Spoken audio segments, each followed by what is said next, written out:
नमस्ते सदावत्सले मातृभूमि। हम लोग एक ऐसे केस की चर्चा करने जा रहे हैं भारतवर्ष के इतिहास में ये सबसे लंबे समय तक इसकी इन्वेस्टिगेशन चला और इतने लंबे समय तक इन्वेस्टिगेशन चला कि संभवतः बूढ़े जवान हो गए, जवान बूढ़े हो गए और जो उस समय बच्चे पैदा नहीं हुए थे वो पिता बन गए। इतना लंबा इन्वेस्टिगेशन केरला के एक नन मर्डर केस में चला था। ऐसा ही एक मामला कोट्टयम केरला का आया, जिसमें आप मज़े की बात समझो कि केरला पुलिस ने लगातार बचाने की कोशिश की। 4 बार इन्वेस्टिगेशन लिखा गया, उसके बाद क्राइम ब्रांच को इन्वेस्टिगेशन लिखा गया, सीबीआई को इन्वेस्टिगेशन लिखा गया और उसके बाद सीबीआई की केरला ब्रांच को इन्वेस्टिगेशन लिखा गया। हाई कोर्ट पीछे पड़ गया इन्वेस्टिगेशन पूरा करवाने के लिए कि भाई इन्वेस्टिगेशन होना चाहिए। हुआ क्या कि एक लड़की कॉन्वेंट हम सब जानते ही हैं, वो प्लेस वो दीक्षित जी की बात सब शब्दों में सुनेंगे। तो वो राजीव दीक्षित जी ये कहा करते थे कि ये जो कॉन्वेंट है ये वो है जो अनाथालय चला करता था। अनाथालय को कॉन्वेंट कहते थे, राजा इसको चलाता था। अब इसमें एक बड़ी घटना हो गई। बड़ी घटना ये हो गई कि कॉन्वेंट में एक लड़की जिसकी आयु उस समय 20 वर्ष की थी, उसकी डेड बॉडी कॉन्वेंट के अंदर ही एक पानी से भरे हुए कुएं में मिली। प्राइमा फेसाई वो रात में शायद एग्ज़ाम की तैयारी कर रही थी, नीचे उतरकर फ्रिज से उसने पानी निकाला। पानी की बोतल उसकी ज़मीन पर पाई। उसका एक स्लीपर फ्रिज के पास पाया गया, दूसरा स्लीपर कुएं के पास पाया गया। अब उस लड़की की जब तलाश शुरू हुई तो तलाश करते समय जाते जाते पहुंच गए कुएं के पास। कुएं में जब देखा गया तो उसकी डेड बॉडी पड़ी हुई थी। पुलिस को इन्फॉर्म किया गया। पुलिस को इन्फॉर्म करने के बाद वो डेड बॉडी निकाली गई, उसका पोस्टमार्टम हुआ। पोस्टमार्टम में लड़की की मृत्यु डूबने की वजह से हुई। हालांकि उसको 2-3 चोटें, चेहरे पर चोटें हैं, उसके रिब्स में चोटें हैं और शरीर पर चोटें दिखाई दे रही हैं। वो भी पोस्टमार्टम रिपोर्ट में आया। लोकल पुलिस ने इन्वेस्टिगेशन किया और उसको सुसाइड का केस बताया। फादर ने भी सुसाइड का केस बताकर, फादर कोट्टम हुआ करते थे, उन्होंने भी ये मतलब सब सुनियोजित तरीके से सुसाइड का केस बनाकर क्लोज कर दिया। लेकिन वहाँ जो सुपर मदर रहती हैं, मतलब कॉन्वेंट की जो ग्रेट मदर जिसको कहते हैं वो लोग, उन्होंने और उनके साथ और जो वहाँ फैकल्टी या नर्स थीं, ऐसे 28 या 29 लोग, उन्होंने चीफ मिनिस्टर को चिट्ठी लिखी। केरल के चीफ मिनिस्टर को जब चिट्ठी लिखी गई तो मामला क्राइम ब्रांच भेज दिया गया। क्राइम ब्रांच ने भी इन्वेस्टिगेशन करने की कोशिश की लेकिन उनको भी कुछ नहीं मिला। उन्होंने भी फाइल क्लोज कर दी। इसके बाद मामला हाई कोर्ट पहुंचा। हाई कोर्ट ने उस पर री इन्वेस्टिगेशन सीबीआई को लिख दिया। सीबीआई ने इन्वेस्टिगेशन किया और 1 टर्म, 2 टर्म, 3 टर्म, 3 बार कहा गया भाई फिर से फर्दर इन्वेस्टिगेशन किया जाए। लेकिन सीबीआई को भी कुछ नहीं मिला। उन्होंने भी फाइल क्लोज कर दी एविडेंस के अभाव में। हाई कोर्ट ने सीबीआई की लोकल ब्रांच को, यानी कि केरल की ब्रांच को लिख दिया और कहा कि भाई जो ये सरकमस्टांस दिखाई दे रहे हैं, इन सरकमस्टांसेस में लड़की आत्महत्या करी होगी, क्योंकि फ्रिज क्यों खुला छोड़ेगी, बोतल, पानी की बोतल आधी ढक्कन उस पर रखा, आधी ज़मीन पर पड़ी, पानी ज़मीन पर पड़ा, उसका एक चप्पल वहाँ पर छूटी हुई है, एक चप्पल वहाँ पर छूटी हुई है और सामान थोड़ा अस्त व्यस्त है, उसके चोटें हैं। ऐसे आत्महत्या नहीं होती।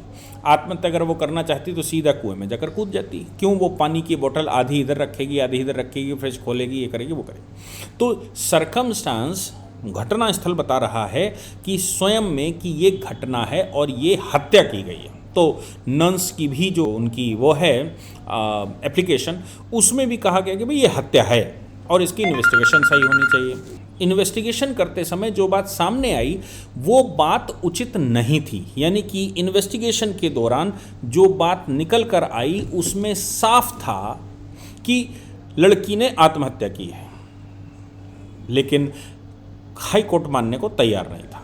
हाई कोर्ट चूंकि मानने को तैयार नहीं था, इसलिए मामला आगे बढ़ा और मामला आगे बढ़ते हुए सीबीआई ने फिर फर्दर इन्वेस्टिगेशन करना शुरू किया।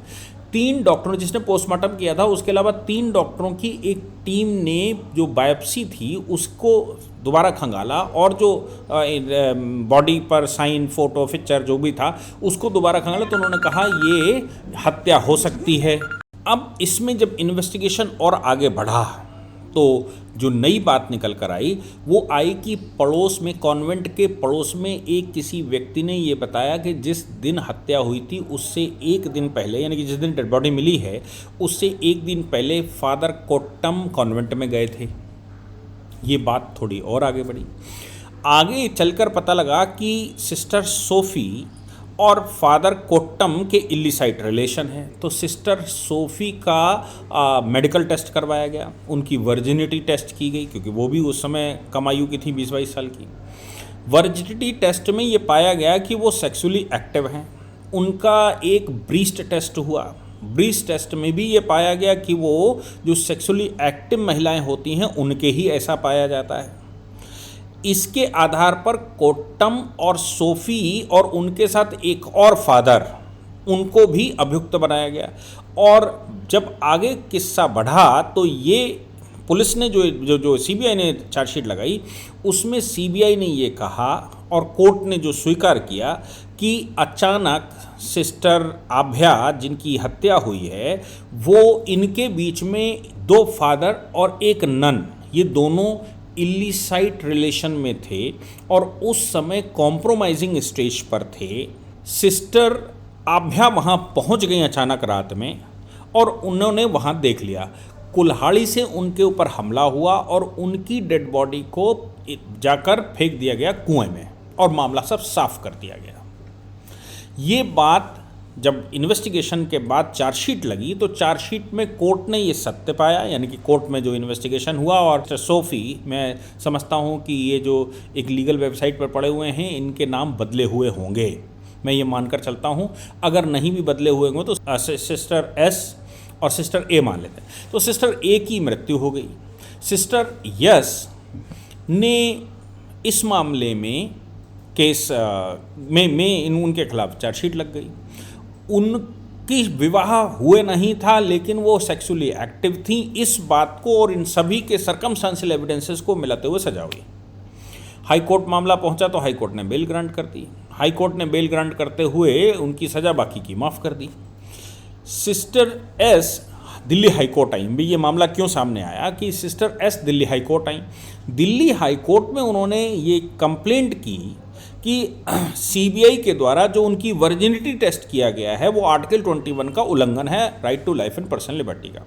ये मामला उन्होंने 2009 में जिस समय ऐसा हुआ था उस समय फाइल कर दिया था। मामला चलते चलते एक सिंगल जज की बेंच में लगा और ऑनरेबल जस्टिस ने ये कहा कि किसी की भी वर्जिनिटी टेस्ट करना संविधान के खिलाफ है, आर्टिकल 21 का उल्लंघन है।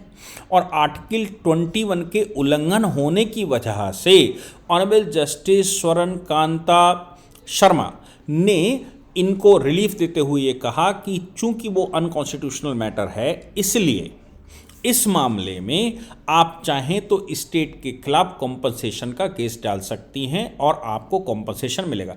लेकिन ये डिस्प्यूट नहीं हुआ कि वो सेक्सुअली एक्टिव नहीं थी, वो सेक्सुअली एक्टिव थी, इस पर कोई डिस्प्यूट मुझे नहीं लगता है।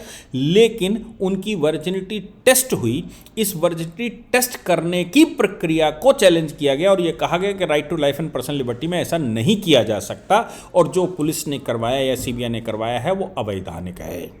मैं समझता हूँ कि ये पूरी प्रक्रिया में जो तथ्य सामने निकल कर आए, पूरा का पूरा कॉन्वेंट, उनकी ग्रेट मदर जो भी वहाँ की प्रिंसिपल होती हैं या जो भी सबसे बड़ी नन होती हैं, वो नन और बाकी ननों ने जिस हिसाब से सिस्टर ए की हत्या के मामले को उठाया और वो अड़ गई, और वो जो कॉन्वेंट के बगल में मिस्टर मैथ्यू रहते थे उन्होंने जो ये बताया कि फादर और एक और दूसरे फादर वो दोनों उस रात उसी में थे, उस हॉस्टल में ही थे जिस हॉस्टल में मर्डर हुआ।